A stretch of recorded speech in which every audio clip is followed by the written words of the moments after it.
استاذ. وعلیکم السلام.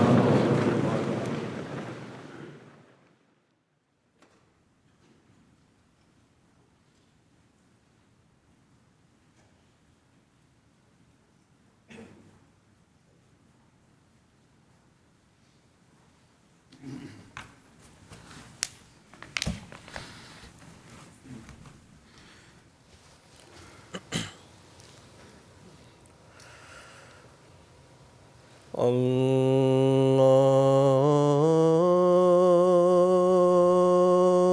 اکبر اللہ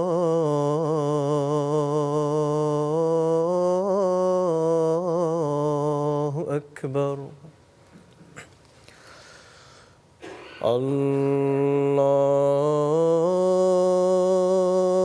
اللہ اکبر اللہ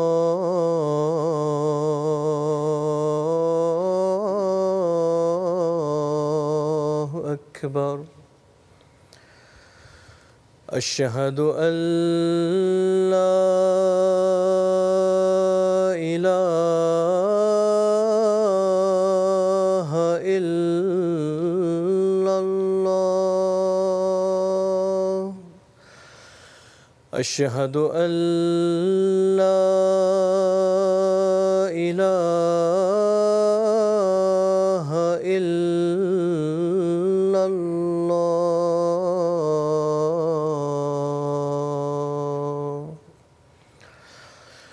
اشہد ان محمد رسول اللہ.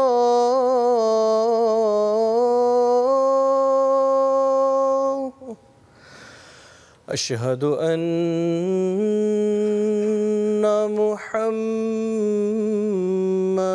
رسول اللہ.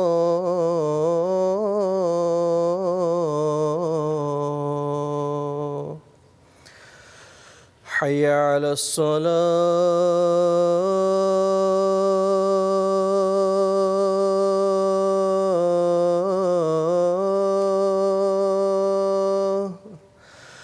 حی علی الصلاة.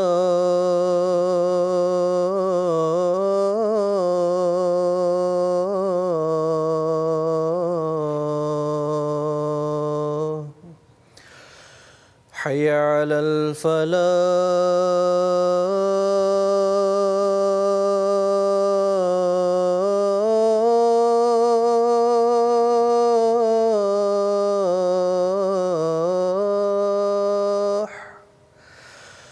حی علی الفلاح.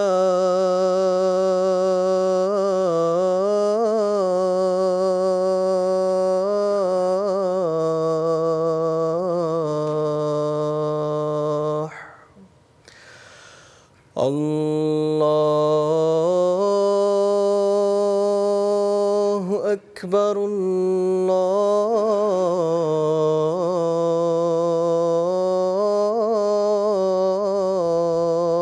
اکبر. لا الہ الا اللہ.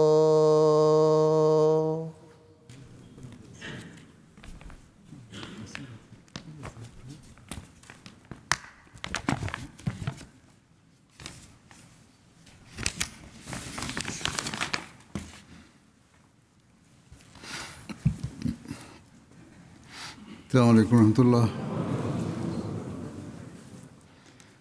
اشہد ان لا الہ الا اللہ وحدہ لا شریک لہ واشہد ان محمدا عبدہ ورسولہ. اما بعد فاعوذ باللہ من الشیطان الرجیم. بسم اللہ الرحمن الرحیم. الحمد للہ رب العالمین الرحمن الرحیم مالک إياك نعبد وإياك نستعين اهدنا الصراط المستقيم صراط الذين أنعمت عليهم غير المغضوب عليهم ولا الضالين.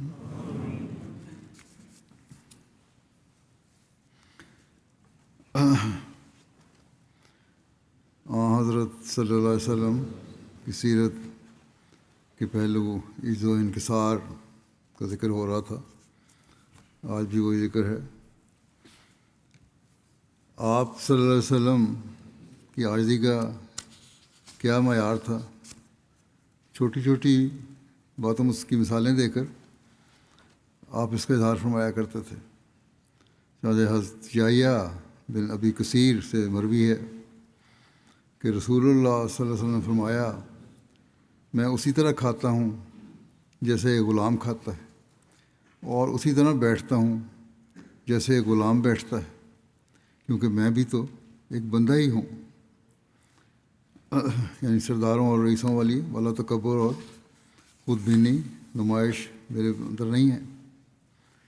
اسی طرح ایک روایت ہے حضرت انس سے یہ روایت ہے کہ رسول اللہ صلی اللہ علیہ وسلم کی اونٹنی تھی جس کا نام عزبہ تھا اور وہ ایسی تیز تھی کہ اس سے آگے کوئی اونٹ نہیں نکل سکتا تھا. ایک بدوی اپنے ایک جوان اونٹ پر سوار آیا اور مقابلے میں وہ اونٹ عزبہ سے آگے نکل گیا تو مسلمانوں کو سخت ناگوار گزرا کہ عزبہ پیچھے رہ گئی ہے اور تم آگے نکل گئے. اگر نکل رہی بھی تھی تو روک لیتے کیونکہ رسول کریم صلی اللہ علیہ وسلم کی اونٹنی تھی. بہرحال رسول اللہ صلی اللہ علیہ وسلم نے ان کے اس رویے پر فرمایا کہ اللہ کا حق ہے کہ جس چیز کو دنیا میں اٹھاتا ہے اس کو نیچا بھی دکھاتا ہے. اس میں ایسی غصے والی بات کوئی نہیں. یہ تو اللہ تعالیٰ کرتا ہی ہے. اوپر جاتی ہیں چیزیں نیچے بھی آتی ہیں. عام لوگ تو ایسی بات پر حسد میں آ جاتے ہیں لیکن آپ صلی اللہ علیہ وسلم کے سامنے ہمیشہ خدا تعالیٰ کی ذات تھی اور صرف اس کی برتری کو دنیا کو دکھانا چاہتے تھے. کس عاجزی سے فرماتے ہیں آپ کہ اس میں غصے والی کیا ضرورت ہے بات ہے. کوئی ضرورت نہیں. اس سے تو اللہ تعالیٰ کی برتری ظاہر ہو رہی ہے. پھر عاجزی کی ایک اور مثال حضرت عمر بیان فرماتے ہیں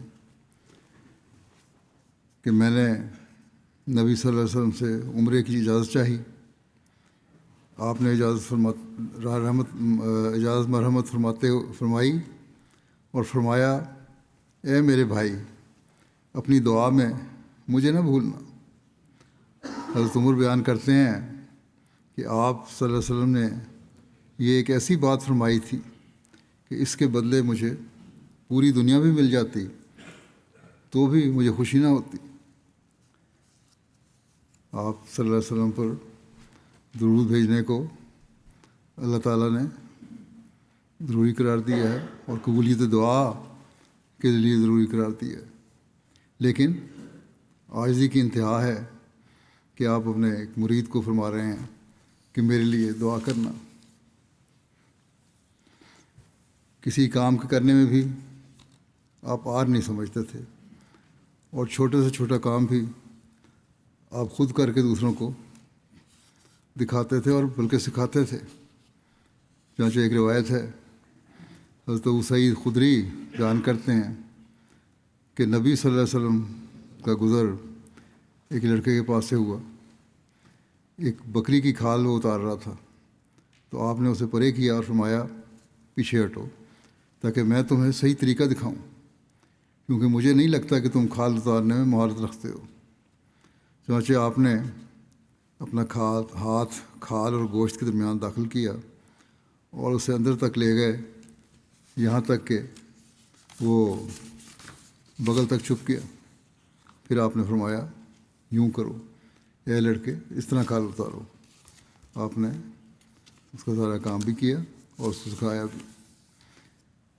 پھر اسی طرح عاجزی سے دوسروں کے کام کرنے کی ایک اور روایت ہے. حضرت خباب کی بیٹی سے روایت ہے کہ وہ رسول اللہ صلی اللہ علیہ وسلم کے پاس بکری دودھ دونے کے لیے، بکری کا دودھ دونا تھا، لے کر آئیں. تو آپ نے اسے باندھا اور اس کا دودھ دوہا. آپ نے فرمایا میرے پاس اپنا بڑا برتن لے کر آؤ. جو برتن لے کے آئی تھی آپ نے فرمایا نہیں، اس سے بڑا برتن لاؤ. سو میں ایک بڑا برتن لائی تو آپ نے اس میں دودھ دوہا یہاں تک کہ وہ بھر گیا. پھر آپ نے فرمایا خود بھی پیو اور اپنے پڑوسیوں کو بھی پلاؤ. یقیناً آپ کو خیال ہوگا کہ آپ کی دعا کی برکت سے اس میں اضافہ، غیر معمولی اضافہ ہوا ہے. تو آپ نے فرمایا کہ یہ برکت اپنی جو ہے یہ دوسروں کو بھی دو. اور بکری سے دگنا دودھ اس وقت دوہا گیا. سلام کرنے اور مجلس میں بیٹھنے کے بارے میں بھی آپ کی عاجزانہ حالت اور اعلیٰ اخلاق کی مثال ملتی ہے.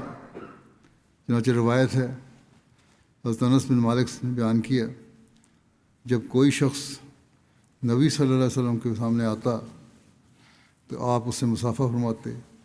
آپ اپنا ہاتھ اس کے ہاتھ سے نہ کھینچتے یہاں تک کہ وہ شخص خود اپنا ہاتھ کھینچ لیتا. اور آپ صلی اللہ علیہ وسلم اپنا چہرہ مبارک اس کے چہرے سے نہ موڑتے یہاں تک کہ وہ شخص خود منہ موڑ لیتا. اور آپ کو کبھی نہیں دیکھا گیا کہ اپنے ہم نشین کے سامنے گھٹنے بڑھائے ہوئے ہوں. ایک روایت ہے حضرت ابو مصنع املوکی سے روایت ہے یہ. انہوں نے کہا کہ رسول اللہ صلی اللہ علیہ وسلم اور آپ صلی اللہ علیہ وسلم سے پہلے کے انبیاء علیہ السلام لاٹھی کے سہارے چلتے تھے اور اس پر ٹیک لگاتے تھے. اور یہ لاٹھی اس لیے نہیں تھی کہ کوئی روپ ڈالنا ہے یا کوئی بڑائی ظاہر کرنی ہے، بلکہ یہ اللہ تعالیٰ کے حضور عاجزی اور انکساری کے طور پر ہوتا تھا. اور حضرت صلی اللہ علیہ وسلم کی عاجزی سب سے بڑھ گئی تھی. پھر عاجزی کی نصیحت بھی بڑے پرحکمت انداز میں آپ فرماتے ہیں. چنانچہ روایت ہے ابن حزم بیان کرتے ہیں کہ رسول اللہ صلی اللہ علیہ وسلم کے سامنے اونٹ والوں اور بکری والوں میں فخر و مباحات کا مقابلہ ہوا. ہر ایک کہہ رہا تھا، اونٹ والے جو تھے مالک جن کے بہت زیادہ اونٹ تھے کہتے ہیں ہم زیادہ بڑے ہیں تمہارے سے اور ہماری وسعت زیادہ ہے مال کی. بکریوں والے کہتے تھے ہم زیادہ ہیں. تو رسول اللہ صلی اللہ علیہ وسلم نے فرمایا آپ وہاں گئے جب یہ مقابلہ ہو رہا تھا، بحث ہو رہی تھی. آپ نے فرمایا موسیٰ نبی بنا کر بھیجے گئے اور وہ بکریاں چراتے تھے، اور داؤد نبی بنا کر بھیجے گئے اور وہ بکریاں چراتے تھے، اور میں بھی نبی بنا کر بھیجا گیا ہوں اور میں بھی اپنے اہل کی بکریاں اجیات مقام پر چرایا کرتا تھا. فخر کرنے والوں کو بھی نصیحت فرما دی، اور جن پر اپنا فخر ظاہر کیا جا رہا تھا، بکریوں والوں کو چھوٹا سمجھا جا رہا تھا، ان کی بھی دلجوئی آپ نے فرما دی. اجیات کا ذکر جو آپ نے فرمایا ہے، یہ اجیات مکے میں صفا کے قریب ایک مقام ہے. اس مقام کو جیات بھی کہا جاتا ہے.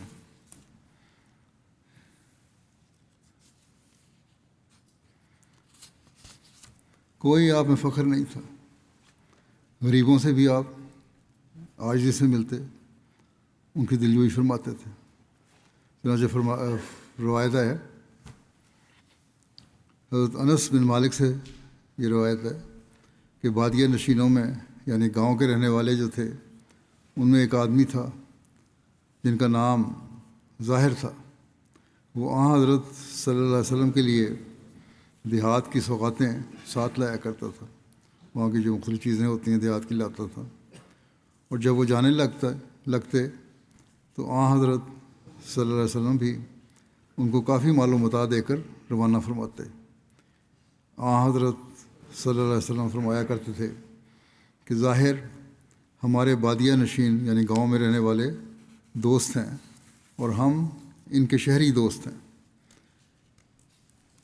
ایک دن ایسا ہوا کہ ظاہر بازار میں اپنا کچھ سامان فروخت کر رہے تھے کہ نبی کریم صلی اللہ علیہ وسلم ان کے پاس تشریف لائے اور پیچھے سے انہیں اپنے سینے سے لگا لیا۔ حضرت طاہر حضور کو دیکھنے نہیں پا رہے تھے۔ انہوں نے پوچھا کون ہے، مجھے چھوڑ دو۔ لیکن جب انہوں نے مڑ کر دیکھا تو حضرت صلی اللہ علیہ وسلم کو پہچان لیا تو اپنی کمر نبی کریم صلی اللہ علیہ وسلم کے سینہ مبارک سے مرنے لگے۔ حضرت صلی اللہ علیہ وسلم نے کہنا شروع کر دیا کہ کون اس غلام کو خریدے گا؟ حضرت طاہر نے عرض کیا کہ یا رسول اللہ، تب تو آپ مجھے گھاٹے کا سودا پائیں گے، مجھے کس نے خریدنا ہے؟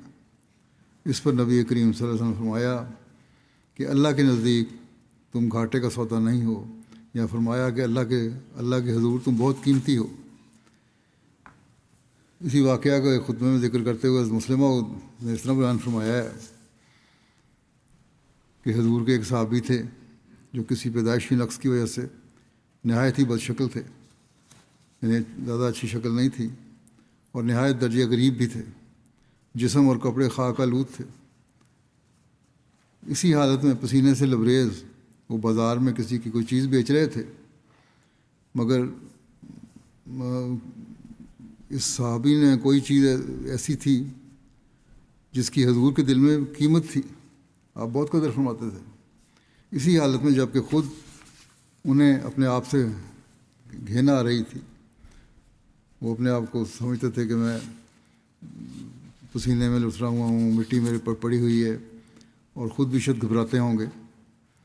حضور اس وقت ان کے پیچھے سے تشریف لائے اور جس طرح بچوں سے کھیلتے ہیں اپنے ہاتھوں سے ان کی آنکھیں بند کر لیں۔ انہوں نے ٹول کر معلوم کر لیا کہ یہ حضور کے ہی ہاتھ ہیں، کیونکہ حضور کے جسم پر بال نہ تھے یا بہت کم تھے اور جسم بھی نہایت ملائم تھا۔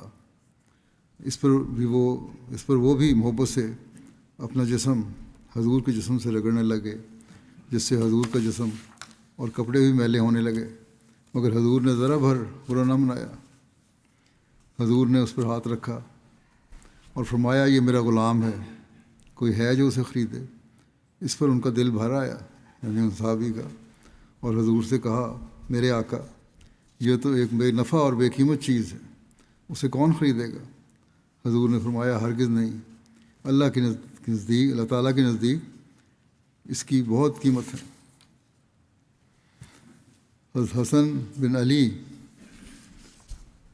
آپ کے اعلیٰ اخلاق اور لوگوں سے عاجزی اور اخلاق سے ملنے اور آپ کی وجاہت کا نقشہ کھینچتے ہوئے ایک جگہ فرماتے ہیں کہ میں نے اپنے ماموں ہند بن ابی حالہ سے رسول اللہ صلی اللہ علیہ وسلم کا حلیہ مبارک پوچھا، اور وہ نبی کریم صلی اللہ علیہ وسلم کا حلیہ خوب بیان کرتے تھے، اور میں چاہتا تھا کہ وہ میرے سامنے اس کا کچھ تذکرہ کریں۔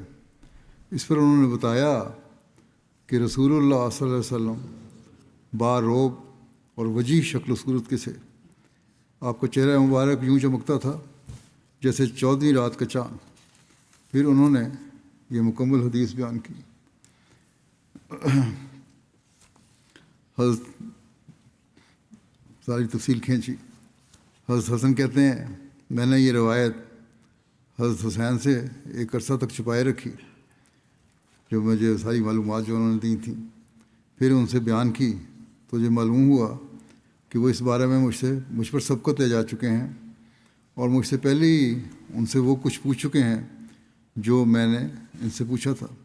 بلکہ یہ بھی معلوم ہوا کہ وہ اپنے والد سے بھی حضور صلی اللہ علیہ وسلم کے گھر میں آنے اور جانے اور آپ کی شکل و صورت کے بارے میں دریافت کر چکے ہیں، اور کوئی بات بھی باقی نہیں چھوڑی۔ حضرت امام حسین فرماتے ہیں میں نے اپنے والد سے رسول اللہ صلی اللہ علیہ وسلم کے گھر میں داخل ہونے کے بارے میں پوچھا۔ وہ پہلی باتیں تو باہر کی تھیں، گھر کی باتیں جو پوچھیں حضرت علی سے، تو انہوں نے فرمایا کہ جب حضور صلی اللہ علیہ وسلم اپنے گھر تشریف لاتے تو گھر کے اوقات کو 3 حصوں میں تقسیم فرماتے، ایک حصہ اللہ جل شانہ کے لیے وقف فرماتے، ایک حصہ اپنے اہل کے لیے، اور ایک حصہ خود اپنے لیے، پھر اپنے حصے کو بھی اپنے اور لوگوں کے درمیان بانٹ لیتے، اور اس میں خاص صحابہ کے ذریعے عام لوگوں تک دین کی باتیں پہنچاتے اور ان سے کوئی بات بچا نہ رکھتے۔ اور آپ کی سیرت میں امت کے حصے کی تقسیم کا طریقہ کار یہ تھا کہ ملاقات کے لیے اجازت دینے میں امت کے اہل فضل لوگوں کو ترجیح دیتے، اور دین میں فضیلت کے لحاظ سے ان کی تقسیم ہوتی تھی۔ ان میں سے بعض کو ایک حاجت ہوتی، بعض کو 2، اور بعض کو کئی حاجتیں ہوتی۔ آپ ان کی حاجت روائی میں ان کے ساتھ مصروف رہتے اور ان کے سوالات پر انہیں ایسے کاموں میں مصروف کرتے جو ان کی اور امت کی اصلاح کریں، اور ایسی باتوں سے آگاہ کرتے جو ان کے لیے مفید ہوتی، اور فرماتے جو تم میں سے حاضر ہیں وہ غیر حاضروں تک یہ باتیں پہنچائیں، اور مجھ تک اس شخص کی حاجت پہنچاؤ جو اپنی حاجت پہنچا نہیں سکتا، کیونکہ جو کسی ایسے شخص کی حاجت حاکم تک پہنچائے جسے وہ خود پہنچانے کی استطاعت نہیں رکھتا، تو اللہ تعالیٰ قیامت کے دن اسے ثوابِ قدم بخشے گا۔ بس اس میں ان عہدیداروں کے لیے بھی سبق ہے جو مختلف جگہوں پہ مقرر کیے گئے ہیں کہ وہ مرکز کو ضرورت مندوں کی باتیں پہنچایا کریں۔ آپ صلی اللہ علیہ وسلم کے پاس ایسی ہی باتوں کا تذکرہ ہوتا اور ان کے سوا کسی سے کوئی بات قبول نہ فرماتے۔ لوگ آپ صلی اللہ علیہ وسلم کے پاس طالب بن کر آتے اور بغیر کچھ حاصل کیے واپس نہ جاتے، اور خیر کی طرف ہدایت کرنے والے بن کر نکلتے۔ وہ یعنی حضرت امام حسین کہتے ہیں، پھر میں نے اپنے والد سے حضور صلی اللہ علیہ وسلم کے گھر سے باہر نکلنے کے بارے میں پوچھا کہ اس دوران کیا کرتے تھے؟ انہوں نے فرمایا کہ رسول اللہ صلی اللہ علیہ وسلم بامقصد بات کے سوا کلام نہ فرماتے، آپ صحابہ کی تعلیف قلب فرماتے اور انہیں متنفر نہ کرتے، ہر قوم کے معزز فرد کی عزت کرتے اور اسے ان پر والی بنا دیتے، لوگوں کو ہوشیار کرتے اور ان سے محتاط رہتے، بغیر اس کے ان سے آپ کی خندہ پیشانی اور خوش خلقی میں کوئی فرق آئے۔ یعنی لوگوں سے ہوشیار بھی کرتے، یہ کسی کے بارے میں اگر کوئی شک ہوتا، لیکن اس طرح نہیں کہ اس سے کوئی رویہ آپ کو بدل جائے، بلکہ آپ ہر شخص سے خوش اخلاقی سے پیش آتے۔ ہاں، احتیاط کا جہاں تقاضا ہے وہاں پہ احتیاط بھی کرتے، لوگوں سے ملنے والوں سے بعض ہوتے ہیں ایسے لوگ مشکوک بھی۔ آپ اپنے صحابہ پر نظر رکھتے اور لوگوں سے لوگوں کے احوال دریافت فرماتے، اچھی بات کی تعریف کرتے اور اسے تقویت دیتے، اور بری بات کی برائی بیان کرتے اور اس کا زور توڑتے۔ آپ ہر امر میں میانہ رو تھے، تضاد سے پاک تھے، آپ غافل نہ ہوتے، مبادہ لوگ غافل ہو جائیں یا تھک جائیں۔ آپ صورتحال کے لیے تیار رہتے، ہر صورتحال کے لیے تیار رہتے، آپ نہ حق سے پیچھے رہتے نہ اس سے نہ آگے بڑھتے، جو حق ہے اتنا ہی کام ہے کرتے۔ آپ لوگوں میں سے آپ کے قریب وہ ہوتے جو سب سے بہترین ہوتے، آپ کے نزدیک سب سے افضل وہ ہوتا جو سب سے زیادہ خیر خواہی میں بڑا ہوا ہوتا، اور آپ کے نزدیک درجے میں سب سے بڑا وہ ہوتا جو ہمدردی اور معاونت میں دوسروں سے سب سے اچھا ہوتا۔ درجے میں سب سے بڑا وہ ہے جو لوگوں سے ہمدردی کرتا ہے اور ان کی مدد کرنے والا ہے، وہ جو سب سے زیادہ ہوتا وہ آپ کے قریب ہوتا اور اس کو آپ پسند کرتے۔ حضرت امام حسین کہتے ہیں، پھر میں نے حضور صلی اللہ علیہ وسلم کی مجلس کے بارے میں پوچھا تو انہوں نے فرمایا، آپ اٹھتے بیٹھتے ذکر الہی کرتے، اور جب کسی قوم کے پاس جاتے تو جہاں مجلس ختم ہوتی وہیں تشریف رکھتے اور یہی ارشاد فرماتے۔ آپ ہر ہم نشین کو اس کا حق دیتے، کوئی یہ گمان نہ کرتا کہ کوئی دوسرا اس سے زیادہ معزز ہے۔ جو آپ کے پاس بیٹھتا حضور کے پاس اپنی کوئی ضرورت بیان کرتا تو آپ سب کے ساتھ اس کے ساتھ رہتے، یہاں تک کہ وہ خود اٹھ کر چلا جاتا، اور جو آپ سے اپنی حاجت طلب کرتا آپ اسے بغیر دیے یا نرمی سے بات کیے بغیر بات کے بغیر واپس نہ کرتے۔ حاجت کے لیے آتا تو کچھ دیتے، یا اگر نہیں ہو دے سکتے تو بڑی نرمی سے جواب دیتے تھے۔ آپ کی خندہ پیشانی، سخاوت اور حسن خلق سب کے لیے تھی۔ آپ ان کے لیے باپ ہو گئے تھے۔ حقوق کے لحاظ سے آپ کے نزدیک سب برابر تھے۔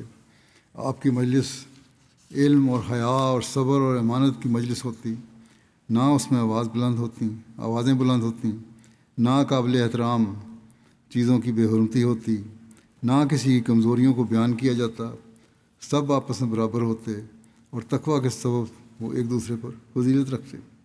اب ایک دوسرے کی کمزوریاں بیان کی جاتی ہیں؟ نہیں، آپ کی مجلس میں ایسا کبھی نہیں ہوا۔ ایک دوسرے سے انکساری سے پیش آتے، بڑے کی عزت کرتے اور چھوٹے پر رحم کرتے، اور ضرورت مند کو ترجیح دیتے اور اجنبی کا خیال رکھتے۔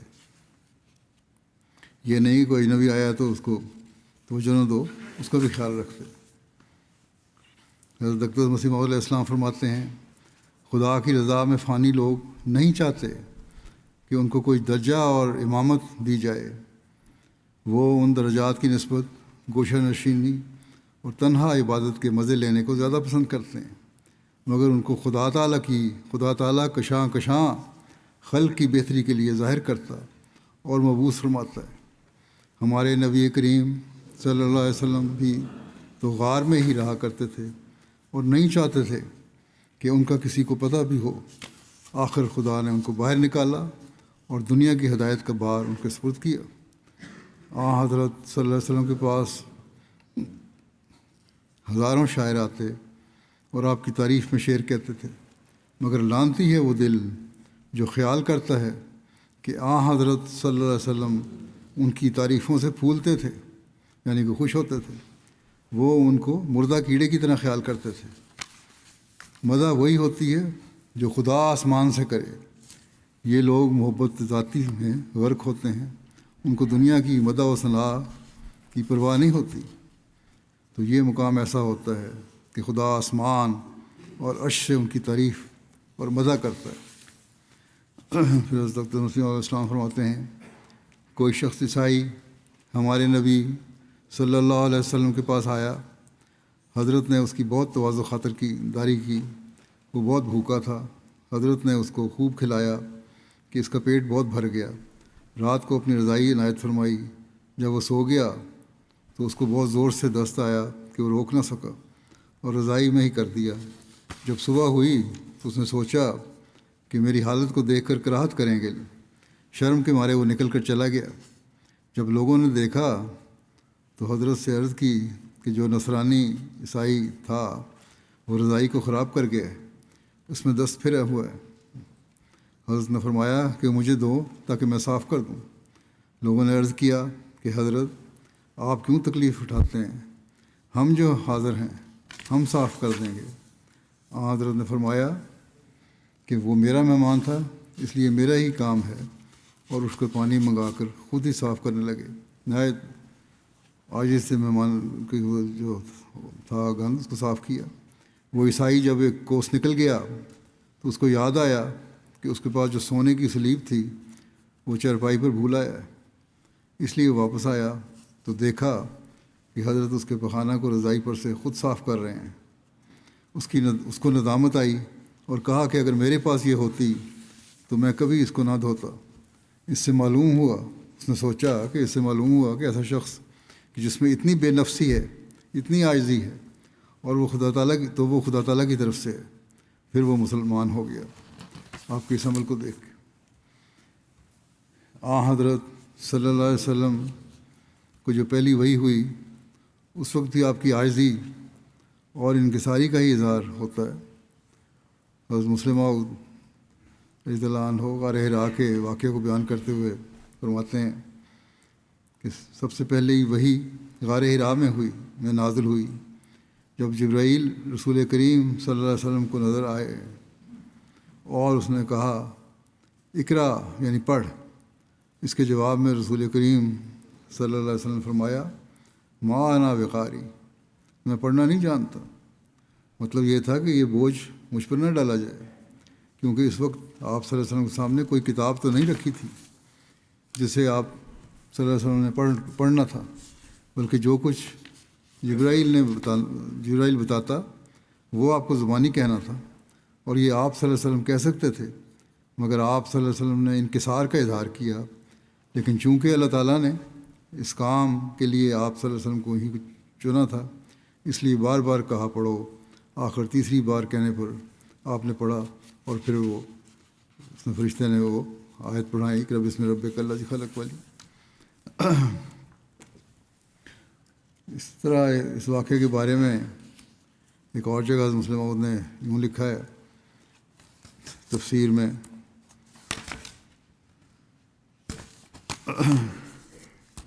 تفسیر کبیر میں، سورہ کوثر کی تفسیر میں غالباً، کہ جب آپ پر وحی نازل ہوئی تو آپ نے غیر معمولی انکسار کا ثبوت دیا۔ ہم دیکھتے ہیں کہ دوسرے لوگوں کو اگر کوئی الہام ہوتا ہے یا کوئی خواب آ جاتی ہے تو وہ بے تحاشا دوسروں کی طرف دوڑ پڑتے ہیں اور اسے بتاتے ہیں کہ ہمیں یہ الہام ہوا ہے اور یہ خواب آئی ہے، مگر آپ صلی اللہ علیہ وسلم کے پاس جبرائیل آتے ہیں اور وہ کہتے ہیں اقرا پڑھ، تو آپ فرماتے ہیں ما انا بقاری، میں تو پڑھنا نہیں جانتا۔ 3 دفعہ آپ نے یہی کہا، مگر جب آپ نے دیکھا کہ خدا تعالیٰ کی طرف سے اس بات پر اصرار ہو رہا ہے تو پھر آپ نے حکم کی تعمیل کی، اور ایسی جرأت سے کی کہ آپ نے حضرت موسیٰ علیہ السلام کی طرح یہ نہیں کہا کہ میرے رب مجھے کوئی اور ساتھی دے، بلکہ آپ نے اکیلے ہی اس بوجھ کو اٹھا لیا اور مدد کے لیے کوئی ساتھی نہیں مانگا۔ حضرت مسلم عود پھر فرماتے ہیں کہ آپ کے انکسار کی ایک اور مثال یہ ہے کہ ایک دن ایک انصاری بیمار ہو گیا، آپ اس کی تیمارداری کے لیے تشریف لائے گئے۔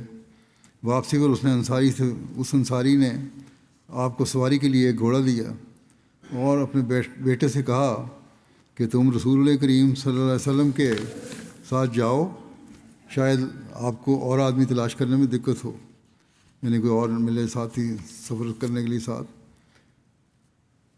اور آتی دفعہ پھر گھوڑا بھی واپس لے آنا۔ تھوڑی دیر کے بعد ان کا بیٹا واپس آ گیا۔ باپ نے بیٹے سے دریافت کیا کہ میں نے تمہیں رسول کریم صلی اللہ علیہ وسلم کے ساتھ بھیجا تھا کہ راستے میں حفاظت بھی ہو جائے اور گھوڑا بھی نہ بتکے، اور تم واپس آ گئے ہو۔ بیٹے نے جواب دیا میں مجبور تھا۔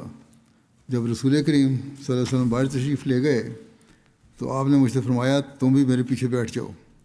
میں نے کہا یا رسول اللہ، مجھ سے اتنی بے ادبی نہیں ہو سکتی۔ آپ نے فرمایا پھر مجھ سے بھی برداشت نہیں ہو سکتا کہ تم پیدل چلو اور میں گھوڑے پر سوار ہوں، یا تو تم بھی میرے ساتھ گھوڑے پر سوار ہو جاؤ اور یا پھر واپس گھر چلے جاؤ۔ چنانچہ کہتے ہیں میں نے اس بیٹے نے کہا میں پھر واپس آ گیا، اسی کو بہتر سمجھا، اور آن وسلم اکیلے چلے گئے گھوڑے پر۔ ایک روایت ہے حضرت عبداللہ نے بیان کیا کہ رسول اللہ صلی اللہ علیہ وسلم ایک چٹائی پر سوئے، آپ اٹھے تو آپ کے پہلو پر اس کا نشان تھا۔ آپ نے عرض کیا یا رسول اللہ صلی اللہ علیہ وسلم، اگر ہم آپ کے لیے ایک بستر بنائیں؟ آپ نے فرمایا مجھے دنیا سے کیا تعلق کہ آپ کے لیے ہم ایک نرم بستر بنا دیتے ہیں۔ آپ نے فرمایا مجھے دنیا سے کیا تعلق ہے، میں صرف ایک سوار کی طرح ہوں جو ایک درخت کے نیچے سائے میں ٹھہرا پھر روانہ ہو جاتا ہے اور اسے چھوڑ دیتا ہے۔ صحیح بخاری میں ایک روایت ہے حضرت عمر کی، فرماتے ہیں کہ میں ایک مرتبہ نبی کریم صلی اللہ علیہ وسلم کی خدمت میں حاضر ہوا۔ آپ اپنے بالا خانے میں تشریف فرما تھے اور اس وقت آپ ایک بوریے پر تھے۔ آپ کے اور اس بوریے کے درمیان کوئی چیز نہ تھی، اور آپ کے سر کے نیچے چمڑے کا ایک تکیہ تھا جس میں کھجور کی چھال بھری ہوئی تھی، اور آپ کے پاؤں کے پاس ککر کے پتوں کا ڈھیر لگا تھا، اور آپ کے سر کے قریب کچے چمڑے لٹک رہے تھے، اور میں نے آپ کے پہلو میں اس بوریے کا نشان بھی دیکھا جو میٹ بچھا ہوا تھا یا صف تھی جو بھی تھی، اور یہ دیکھ کر کہتے ہیں میں رو پڑا۔ آپ نے پوچھا تمہیں کیا بات رلا رہی ہے؟ میں نے کہا یا رسول اللہ صلی اللہ علیہ وسلم، کسریٰ اور قیصر آسائش میں ہوں جس میں کہ وہ ہیں، اور آپ تو اللہ تعالیٰ کے رسول ہیں۔ آپ نے فرمایا کیا تم اس بات سے خوش نہیں کہ ان کے لیے دنیا ہو اور ہمارے لیے آخرت؟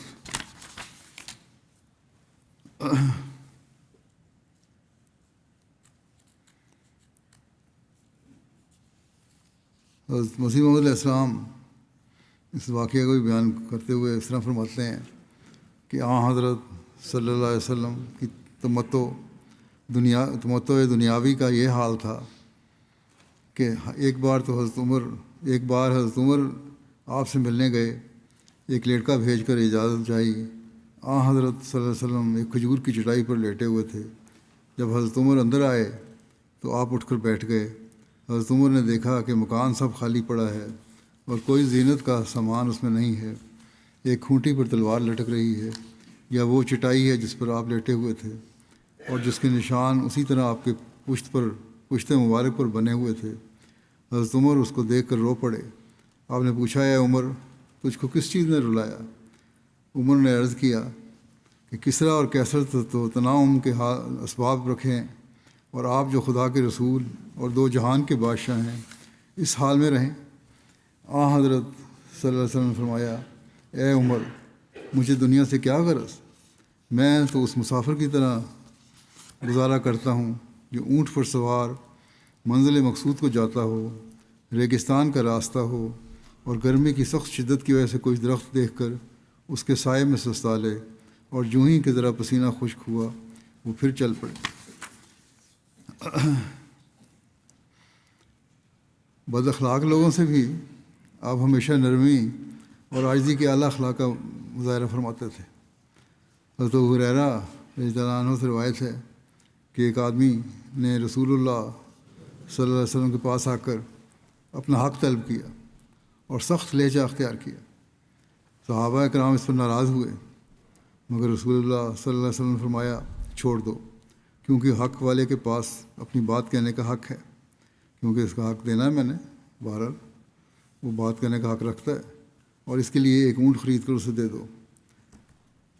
جو قرض لینے آیا تھا اس کو ایک اونٹ خرید کے دے دو۔ صحابہ نے کہا، ہمیں اس کے برابر اونٹ نہیں ملا، جو قرض ہے اس سے زیادہ قیمت کے اونٹ مل رہے ہیں، صرف اس سے بہتر مل رہے ہیں۔ تو آپ نے فرمایا، وہی اسے خرید کے دے دو، کیونکہ تم میں سب سے اچھا وہ ہے جو قرض کی ادائیگی میں سب سے بہتر ہے۔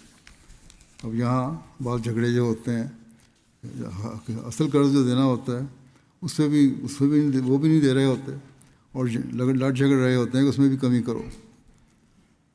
اگر یہ چیزیں ہمیں سمجھ آ جائیں تو بہت سارے جھگڑے ہمارے ختم ہو جائیں۔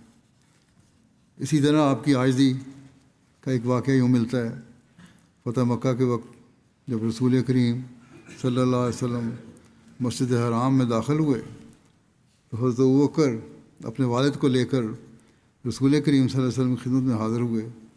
جب نبی کریم صلی اللہ علیہ وسلم نے ان کو دیکھا تو آپ صلی اللہ علیہ وسلم نے فرمایا، اے ابوبکر، تم اس بوڑھے عمر رسیدہ شخص کو گھر ہی رہنے دیتے، میں خود ان کے پاس آ جاتا۔ اس پر حضرت ابوبکر نے عرض کیا کہ یا رسول اللہ، یہ اس بات کے زیادہ مستحق ہیں کہ آپ کی خدمت میں حاضر ہوتے، نہ یہ کہ آپ ان کے پاس تشریف لاتے۔ حضرت ابوبکر نے انہیں رسول کریم صلی اللہ علیہ وسلم کے سامنے بٹھایا تو آپ صلی اللہ علیہ وسلم نے ان کے سینے پر ہاتھ پھیرا اور فرمایا کہ اسلام لے آئیں، آپ سلامتی میں آ جائیں گے۔ چنانچہ ابو قحافہ نے اسلام قبول کر لیا۔ اسی طرح گھر میں معمولی زندگی گزارنے کے بارے میں روایت ہے، حضرت حسن سے یہ روایت ہے کہ رسول اللہ صلی اللہ علیہ وسلم کے دروازے سب کے لیے کھولے تھے، نہ آپ صلی اللہ علیہ وسلم کے لیے کوئی دربان کھڑا ہوتا تھا، نہ آپ صلی اللہ علیہ وسلم کے لیے صبح شام بڑے بڑے برتنوں میں کھانے پیش کیے جاتے تھے، یعنی اعلیٰ قسم کے کھانے کو نہیں پیش ہوتے تھے۔ رسول اللہ صلی اللہ علیہ وسلم سے جو بھی ملاقات کرنا چاہتا وہ آسانی سے آپ صلی اللہ علیہ وسلم سے مل سکتا تھا۔ آپ صلی اللہ علیہ وسلم زمین پر بیٹھتے، اپنا کھانا بھی زمین پر رکھتے، سادہ اور موٹے کپڑے پہنتے، گدھے پر سوار ہوتے، لوگوں کو اپنی سواری کے پیچھے بٹھاتے، اور کھانے کے بعد اپنی انگلیاں چاٹ لیا کرتے تھے، یعنی صاف کر لیتے تھے۔ یہ انگلیاں چاٹنے کے بارے میں بھی بخاری میں ایک حدیث ہے کہ نبی کریم صلی اللہ علیہ وسلم نے ارشاد فرمایا کہ کھانے کے بعد ہاتھ صاف کرنے سے پہلے، یعنی دھونے سے پہلے، اپنی انگلیاں چاٹ لینی چاہیے۔ چنانچہ انگلیاں چاٹنے کے بارے میں بخاری میں شرح میں حضرت زین العابدین ولی اللہ شاہ صاحب نے لکھا ہے، ایک نوٹ ہے ان کا، کہ حضرت سید ڈاکٹر میر محمد اسماعیل صاحب فرماتے ہیں کہ یہ بات تمام حکماء کے تجربے میں آئی ہوئی ہے اور تمام طبیبوں کا اس پر اتفاق ہے کہ انسان کے ہاتھ کی انگلیوں میں ایک خاص لمس کی طاقت ہے۔ مثلا ہم اگر کسی کو کپڑے کی ملائمت کو دیکھنا چاہیں تو سوائے ہاتھ کی انگلیوں کی کہ اس کی ملائمت کا اندازہ نہیں کر سکتے، حالانکہ تمام جسم میں مس یا لمس کی طاقت پائی جاتی ہے، لیکن ہاتھ کے سوا مثلا پیر سے اگر ملائمت کا اندازہ لگانا ہو تو ہم پورے کامیاب نہیں ہو سکیں گے۔ ہاں، ایک خاص برقی اثر ہے جو صرف ہاتھ کی بلکہ انگلیوں تک ہی محدود ہے، بلکہ انگلیوں تک ہی محدود ہے، اور ہاتھ کی انگلیوں سے آنکھ کا جو ایک توجہ کا آلہ ہے خاص تعلق ہے۔ اس لیے توجہ کرنے والے عمل بھی معمول، یعنی جس پر توجہ کا عمل کر رہے ہوتے ہیں، اس کی انگلیوں کی طرف آنکھ زیادہ لڑاتے ہیں، اور اس طرح سے معمول کے اوپر انگلیوں کے ذریعے اپنی آنکھ کی تاثیرات مسنرزم جو کر رہے ہوتے ہیں ان کے ہاتھوں کی طرف زیادہ توجہ ہوتی ہے، تاثیرات خاطر خواہ طور پر ڈال سکتے ہیں اور اپنے مقصد میں کامیاب ہوتے ہیں۔ اسی طرح جو ادویہ ہاتھ سے بنائی جائیں وہ زیادہ فائدہ دیتی ہیں۔ اب تو آج کل تو اس زمانے میں ہر چیز مشینوں سے تیار ہوتی ہے، لیکن اس زمانے میں ڈاکٹر بھی طبیب بھی یہی کہا کرتے تھے۔ ڈاکٹر اسماعیل صاحب تو بڑے پڑھے لکھے سرجن بھی تھے، ڈاکٹر بھی تھے۔ باہر انہوں نے کہا فائدہ دیتی ہے بنسبت ان دوائیوں کے جو مشین کے ذریعے سے تیار کی جائیں۔ بس اسی اصول کے متحد کھانا کھانے کے وقت جب انسان انگلیوں سے لقمہ اٹھائے گا تو اس کی آنکھ ہر دفعہ لقمہ لیتے وقت انگلیوں کے سروں پر پڑے گی اور انگلیاں ہی ہوں گی۔ بس جب انسان کھانے کے بعد پانی سے پیر دھونے یا کپڑے پوچھنے کے بغیر انگلیوں کو چاٹ لے گا تو صاف ظاہر ہے کہ وہ اثر انسان کے معدے میں وہ وساطت اس چکنائی کے جو انگلیوں سے چپکی ہوئی تھی پہنچ جائے گا اور معدے کے فعل یعنی ہضم میں تقویت دے گا، اور اس طرح کھانا جلدی ہضم ہو جائے گا۔ یہ اس وقت ان ڈاکٹروں کا، حکیموں کا نظریہ تھا۔ آج جو ہے اس کے خلاف ہوں گے ڈاکٹر، لیکن بہرحال آنس نے فرمایا کہ کھانے کے بعد جو ہاتھ لگا ہوتا ہے اس کو چاٹ لینے میں فائدہ ہی ہے۔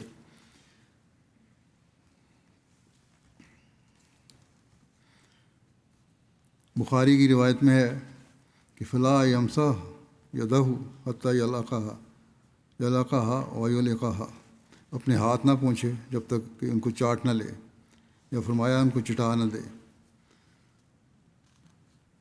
شارحین نے اس کسی سے چٹوانے کے متعلق لکھا ہے کہ اس سے مراد ہے کہ وہ اپنے خادم سے یا اپنے بیٹے سے یا اس شخص سے جس کو انگلیوں کے چاٹنے سے گھن نہ آئے چٹوائے، کیونکہ جس نے کھانا کھانا ہے اس کو ضرورت کیا ہے، خود بھی چاٹ سکتا ہے۔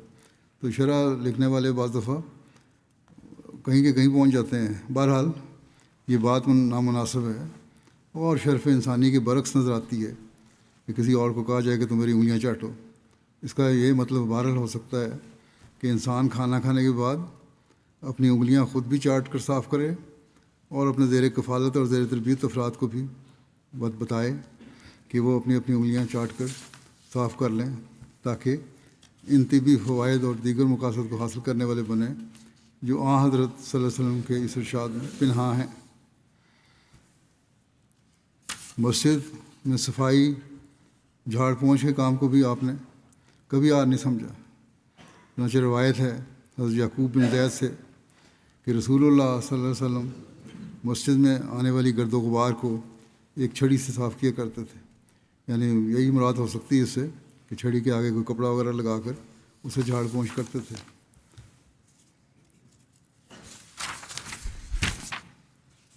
حضرت ابو ہریرہ نے بیان کیا، جبرائیل نبی صلی اللہ علیہ وسلم کے پاس بیٹھے تھے، آپ صلی اللہ علیہ وسلم نے آسمان کی طرف دیکھا تو ایک فرشتہ اترتا ہوا نظر آیا۔ جبرائیل نے کہا کہ وہ فرشتہ ہے جو اپنی پیدائش کے دن سے لے کر اس گھڑی سے پہلے کبھی نازل نہیں ہوا۔ جب وہ فرشتہ نازل ہوا تو اس نے کہا، اے محمد صلی اللہ علیہ وسلم، آپ کے رب نے مجھے آپ کے پاس بھیجا ہے۔ اللہ تعالیٰ کہتا ہے کیا وہ آپ کو بادشاہ نبی بنایا یا بندہ رسول؟ جبرائیل نے کہا کہ اے محمد صلی اللہ علیہ وسلم، اپنے رب کے لیے تواضع اختیار کیجیے۔ تو نبی صلی اللہ علیہ وسلم نے فرمایا بلکہ بندہ رسول بنا کر مبعوث کرے۔ یہ تو آپ صلی اللہ علیہ وسلم کی فطرت تھی، جبرائیل نہ بھی کہتے تو آپ نے یہی کہنا تھا، اور اسی بات کی آپ نے ہمیشہ تلقین کی ہے اور اپنے ماننے والوں کو بتایا ہے کہ میں تو ایک بشر رسول ہوں۔ بہرحال اس روایت کا بھی مطلب ہے یہی کہ آپ نے اگر وہ موقع پیش آیا تو آج جیسے آپ نے یہی کہا کہ میں بادشاہ رسول نہیں بننا چاہتا، میں تو اللہ کو بندہ عاجز انسان اور اس کا رسول بننا چاہتا ہوں، اور یہی ہمارے کلمے میں ذکر ہے۔ ایک حقیقی مسلمان کو کس طرح عاجز ہونا چاہیے، ایک روایت میں ہے، حضرت اعاذ بن حمار بیان کرتے ہیں کہ رسول اللہ صلی اللہ علیہ وسلم نے فرمایا یقیناً اللہ تعالیٰ نے میری طرف وحی کی ہے کہ تم لوگ عاجزی اختیار کرو یہاں تک کہ کوئی کسی پر زیادتی نہ کرے اور نہ ہی کوئی کسی پر فخر کرے۔ آپ کے غلام صادق حضرت اقدس مسیح علیہ السلام ہمیں نصیحت کرتے ہوئے فرماتے ہیں عاجزی اختیار کرنی چاہیے۔ عاجزی کا سیکھنا مشکل نہیں ہے، اس کا سیکھنا ہی کیا ہے، انسان تو خود ہی عاجز ہے اور وہ عاجزی کے لیے ہی پیدا کیا گیا ہے۔ ما خلقت الجن والانس الا لیعبدون، کہ میں نے جن اور انس کو پیدا نہیں کیا مگر اس لیے کہ وہ میری عبادت کریں۔ تکبر وغیرہ سب بناوٹی چیزیں ہیں، اگر وہ اس بناوٹ کو اتار دے تو پھر اس کی فطرت میں عاجزی ہی نظر آئے گی۔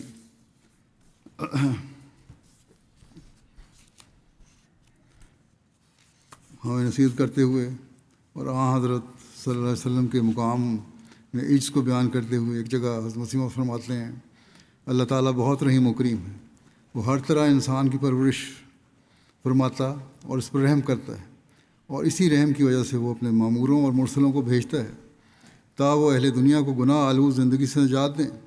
مگر تکبر بہت خطرناک بیماری ہے، جس انسان میں یہ پیدا ہو جاوے اس کے لیے روحانی موت ہے۔ میں یقیناً جانتا ہوں کہ یہ بیماری قتل سے بھی بڑھ کر ہے۔ متکبر شیطان کا بھائی ہو جاتا ہے، اس لیے کہ تکبر ہی نے شیطان کو ذلیل اور خوار کیا۔ اس لیے مومن کی یہ شرط ہے کہ اس میں تکبر نہ ہو بلکہ انکسار، عاجزی، فروتنی اس میں پائی جائے، اور یہ خدا کے ماموروں کا خاصہ ہوتا ہے، ان میں حد درجہ کی فروتنی اور انکسار ہوتا ہے، اور سب سے بڑھ کر حضرت صلی اللہ علیہ وسلم میں یہ وصف تھا۔ آپ کے ایک خادم سے پوچھا گیا کہ تیرے ساتھ آپ کا کیا معاملہ ہے؟ اس نے کہا کہ سچ تو یہ ہے کہ مجھ سے زیادہ وہ میری خدمت کرتے ہیں۔ اللہم صلی علی محمد و علی آل محمد وبارک وسلم۔ یہ ہے نمونہ اخلاق، اعلیٰ اخلاق اور فروتنی کا، اور یہ بات بھی سچ ہے کہ زیادہ تر عزیزوں میں خدام ہی ہوتے ہیں جو ہر وقت گرد و پیش حاضر رہتے ہیں۔ اس لیے اگر کسی کے انکسار و فروتنی اور تحمل و برداشت کا نمونہ دیکھنا ہو تو ان سے معلوم ہو سکتا ہے۔ بعض مرد یا عورتیں ایسی ہوتی ہیں کہ خدمت گار سے ذرا کوئی کام بگڑا، اس نے چائے میں نقص ہوا تو جھٹ گالیاں دینی شروع کر دیں یا تازیانہ لے کر مارنا شروع کر دیا، اور ذرا شوربے میں نمک زیادہ ہو گیا، بس بیچارے خدمت گاروں یا پر آفت آ گئی۔ دوسرے غربا کے ساتھ معاملہ تب پڑتا ہے کہ وہ فاقہ مست ہوتے ہیں اور خشک روٹی پر گزارا کر لیتے ہیں، مگر یہ باوجود علم ہونے کے بھی ان کی پرواہ نہیں کرتے۔ وہ ان کو امتحان میں ڈالتے ہیں، جب بصورت سائل آتے ہیں۔ خدا تعالیٰ جب اس کو غریب سوال کرنے کے لیے آتا ہے امیر کے پاس تو وہ ابتلا میں ڈال رہا ہوتا ہے۔ اصل نیکی تو اس وقت ہے کہ ان کی حاجات پوری کرو۔ خدا تعالیٰ تو ذرہ ذرہ کا خالق ہے، کوئی اس کا مقابلہ نہیں کر سکتا۔ یہ غریبوں کے ساتھ ہی معاملہ کر کے سمجھا جاتا ہے کہ کس قدر نا خدا ترسی یا خدا ترسی سے حصہ لیتا ہے یا لے گا۔ خدا ترسی کتنی ہے یہ غریبوں کے معاملے سے پتہ لگتا ہے، امیروں سے اچھے سلوک کرنے سے پتہ نہیں لگتا۔ اللہ تعالیٰ ہمیں حضرت صلی اللہ علیہ وسلم کی تعلیم اور آپ کی سنت پر چلتے ہوئے عاجزی کی راہوں کو اختیار کرنے کی توفیق عطا فرمائے۔ نماز کے بعد میں ایک جنازہ غائب بھی پڑھاؤں گا جو مکرم ملک داؤد محمود صاحب ابن محمد اسحاق صاحب بہاڑی اور حال کراچی کا ہے۔ گزشتہ دنوں ان کی وفات ہو گئی تھی، انا للہ و انا الیہ راجعون۔ اللہ تعالیٰ کے فضل سے موسی تھے. ان کے دادا محمد عین صاحب گاؤں بڑھتاں والا ضلع سیالکوٹ کے رہنے والے تھے. 1914 میں انہوں نے حضرت خلیفۃ المسیح ثانی کے ہاتھ پر بیعت کی. پھر ان کو ملک داؤد صاحب کو مقامی سطح پر صدر جماعت اور سیکٹری مال اور انصار اللہ میں بھی خدمت کی توفیق ملی. عثمان خان میں 3 بیٹیاں اور 4 بیٹے ہیں. ایک بیٹے ان کے محمد اکمل صاحب مربی سلسلہ ہیں جو گیمبیا میں ہیں اور خدمت کی توفیق پا رہے ہیں، اور میدان عمل میں ہونے کی وجہ سے اپنے والد کے جنازے میں شامل نہیں ہو سکے. یہی بیٹے مربی صاحب ہیں جو اکمل صاحب لکھتے ہیں کہ والد صاحب بہت خوش مزاج، ہنس مکھ اور زندہ دل انسان تھے. تبلیغ کا بڑا شوق تھا اور ہمیشہ جب بھی اپنی زمینوں پر بھی جاتے سندھ میں تو وہاں جا کے بھی تبلیغ کے بہانے ڈھونڈتے، لوگوں کو تبلیغ کرتے. جب تک پاکستان میں قانون نہیں پاس ہو گیا سختی کا، اس وقت تک اپنے ساتھ پمفلٹ بھی رکھتے تھے اور ہمیشہ تبلیغ بھی کیا کرتے تھے. اور اس کی وجہ سے لوگوں کو انہوں نے زیر اثر بھی کیا. اپنے بڑے مہمان نواز تھے اور جو بھی مہمان آتا، چاہے مرکزی مہمان بھی ہوتے یا کوئی بھی مہمان ہوتا، اس کی مہمان نوازی کرتے. اپنے گھر میں نماز سینٹر بنایا ہوا تھا جب تک نماز سینٹر نہیں بن گیا، اور باجماعت نمازوں کا اہتمام ہوتا تھا. فجر کی نماز کے بعد کہتے ہیں بڑی اونچی آواز میں تلاوت قرآن کریم بھی کیا کرتے تھے. اور ان کے ایک سینٹر میں ہی دوسری جماعتوں سے بھی لوگ جمعہ پڑھنے آیا کرتے تھے. اور پھر یہ کہا کرتے تھے اپنے کھیتوں میں جو زمینوں پہ جاتے تھے کہ میں اپنے کھیتوں میں جا کر اس کے ہر کونے پر نفل ادا کرتا ہوں، اور اس کی وجہ سے اللہ تعالیٰ میری فصل میں برکت ڈال دیتا ہے اور دوسروں سے دگنی فصل ہو جاتی ہے. اسی طرح اپنے جو گھر بنایا تھا وہاں اپنے گاؤں میں، وہ اپنے بچوں کو کہا کہ میں چاہتا ہوں کہ میں سارا مستقل جماعت کو دے دوں اور جماعت کا سینٹر بن جائے. پھر انہوں نے دے بھی دیا. مہمان نوازی کا بڑا نمایاں وصف تھا، اور لوگوں کی خدمت کرنا اور جماعت سے کامل اطاعت اور خطبات سننا، یہ ان کا خاص وصف تھا. اللہ تعالیٰ ان سے مغفرت کا سلوک فرمائے.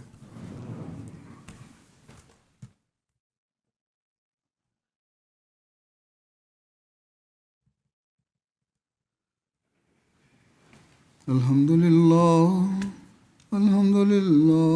نحمده ونستعينه ونستغفره ونؤمن به ونتوكل عليه ونعوذ بالله من شرور أنفسنا ومن سيئات أعمالنا.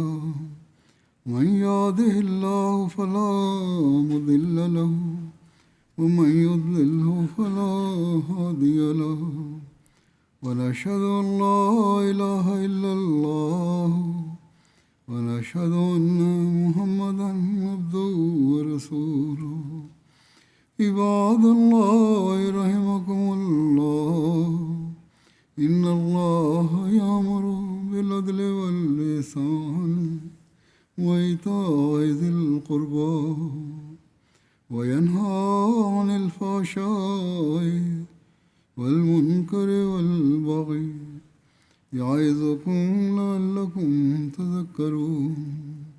اذكروا الله يذكركم وادعوه يستجب لكم ولذكر الله أكبر.